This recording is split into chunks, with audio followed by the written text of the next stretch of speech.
Hello, it's Pedz here, and this is my final verdict. Well, it's been a while since I played Sonic Boom, and here we have the more recent game I played in the Sonic franchise, which is called Sonic Lost World. No, I didn't want to jump. You grab onto that ledge, you dick.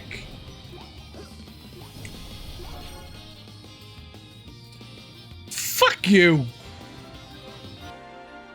We'll start with how it is considered to be Sonic just ripping off Super Mario Galaxy, and to some extent I do agree.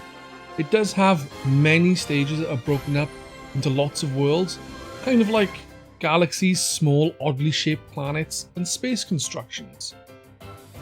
Though, at the same time, there's levels that aren't like that, or are, but are much bigger in size so don't feel that way. Obviously that isn't the only comparison to make. The bosses are on smaller spherical planets, similar to Galaxy. The springs act like star launchers from Galaxy, so it's completely understandable that people are saying it's Sonic Galaxy, as it has lifted a fair bit, but it does also do things differently. As I said, the planets tend to be long. Because of Sonic and his speed, smaller planets wouldn't be suited to the gameplay. There are also levels that just play like normal levels without the planet-like system at all. Or at least, it's minimal. Anyone fancy an Oreo? You also have a mixture of 3D and 2D gameplay. For example, the desert levels have a large, flat, sandy outside area for the most part. But when you enter some kind of temple, you end up playing in a two-dimensional plane. In these sections, there's a lot more verticality to the levels as Sonic tries to reach the top of said temples. It's more about actual platforming than speed. When talking about the gameplay in general, I think the game is decent enough. It doesn't do anything particularly special or new, but I do think that lifting from Galaxy was of its benefit, because the game has sections that are split up and split up well. I think they managed to balance the speed of Sonic with the level length and the variety of decent ideas. Another thing that's nice to see is the massive amounts of colour. It's a lovely looking game, and while playing Sonic Boom and Sonic 06, they did have some nice areas at points. This just seems a lot more like Sonic Evolved with its palette of designs than either of those two games. Even proper badniks are here in full force and not the crappy generic robots. Unfortunately, you then have the Deadly Six. They are a group of Zeti. I don't know what the Zeni are, but they are them. They all have powers and seem to be trying to wipe out the world, which will make them more powerful. Eggman is also in this and is in charge of the Jetty for a small period of time, and then he teams up with Sonic and Tails to save the world. Honestly, I think this was a step in the right direction for Sonic to go.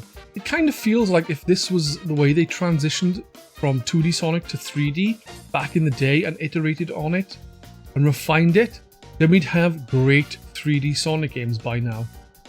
The issue is this is one of many attempts of Sega and Sonic team trying something that is different from the last 3D title and different from the next.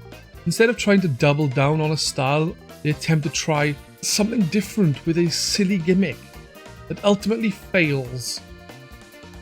To me, this really was a game that should have been the starting point to make great 3D Sonic games. The audio is great. Sound effects are clear and distinct, which is handy when there's several things going on, or enemies are rumbling in the ground ready to pop out and, kill you. The voice acting is typical Sonic, but I think the game is one of the better acted games.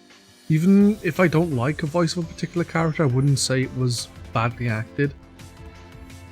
But I'm just not a fan of the voice, or accent, or tone in itself. With this, Eggman is, as usual, the best of the voiceovers. Mike Pollock has got Eggman down to a T. He can sound menacing when needed, but his voice really suits how immature Eggman can be, and his delivery for little jokes is also spot on. The music in this is generally really good. It varies from pop rock to western to full-on orchestral. Some of the tracks sound like they've been lifted from a Mario game, I don't mean they've been ripped directly from Galaxy with a few notes rearranged. What I mean is the music arrangements and sounds like it would fit in Galaxy or the much newer Mario Odyssey. It seems less like Sonic than what I am used to. Some levels in particular have amazing bits of music to them. The cave levels music to me really stands up there with Donkey Kong Country's aquatic ambience, which from me is really high praise. Basically what I am saying, this is one of the best, if not the best, Sonic 3D title. And while that isn't saying massive amounts, as some of them are bloody awful, I do feel it's actually all around a well done package. It does have its misgivings that stop it from being very good, but it's a genuinely fun game to play.